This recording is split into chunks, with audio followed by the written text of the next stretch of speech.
Welcome, everyone, to our prayer journey with My Toad Daily Devotion. Today, we're going to talk about cleanliness, both physical and spiritual. When I was ending my career, I worked the last 10 years of it before I retired doing food service with the NASCAR. We would travel throughout the country and we would serve food. We'd set up and cook and serve the food to people out in the fields, out at the races. Thousands of people. And I'd never seen anyone get sick. Didn't hear of anyone getting sick that I could ever remember, other than some people that got too drunk. And one point, though, after about 2 years of me doing this job, Michigan came in with a really strict, very strict health standards. They exceeded anything else that was in the nation. And we wind up, it took us a couple of months to get it down there.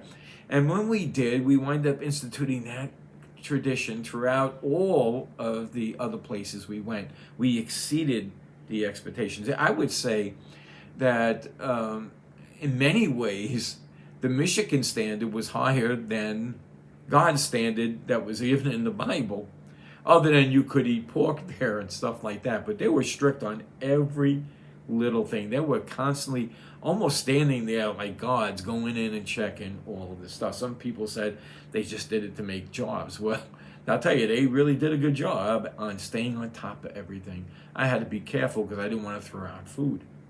So health is really important, but it's temporal, because when everyone gets a chance to die, we're all going to die.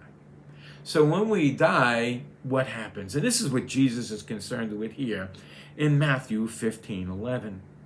He says to the Pharisees, "Not that which enters into the mouth defiles a man, but that which proceeds out of the mouth defiles a man."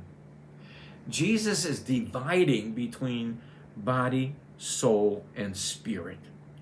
He is pointing out to these individuals the danger of defiling your body because of the condition of your spirit.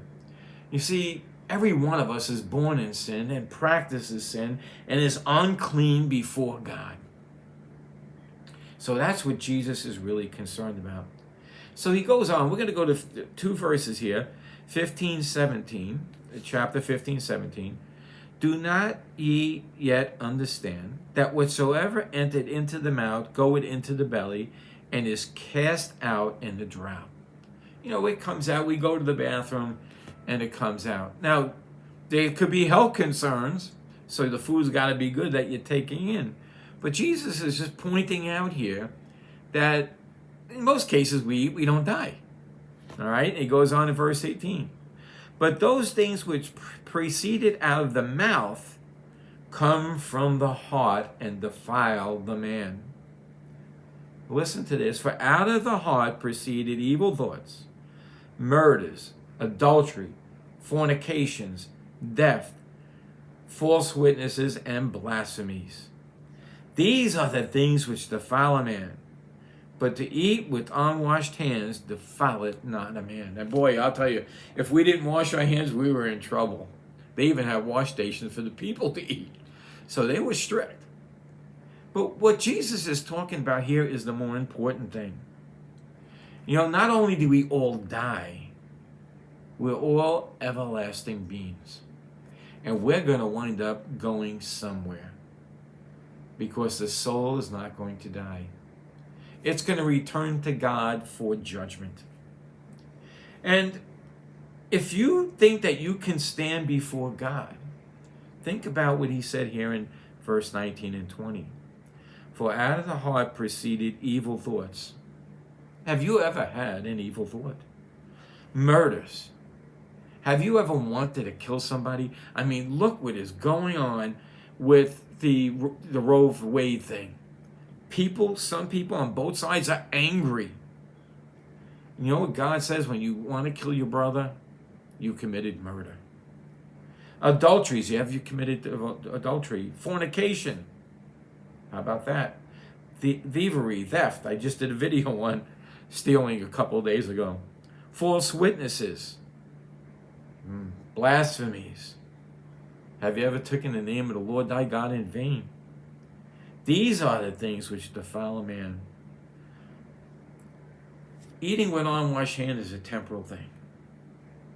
But coming before a holy God that made you for his pleasure, and you denied the gift that he sent, Jesus Christ.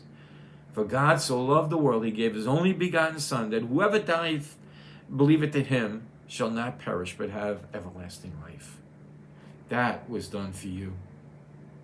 In the body of this video, I have how you can pray a prayer and get saved and come before God with clean hands, because Jesus Christ, the sacrificial lamb, will cleanse you from all unrighteousness. I hope you take this to heart. Christian, if you're hearing this and you're saying, well, it doesn't apply to me, I'm saved already, think about these things that we all fall out and do sometimes. When you speak the wrong thing, remember, out of the abundance of the heart, the mouth speaks. And there's a way to overcome that. Let Jesus increase as we decrease.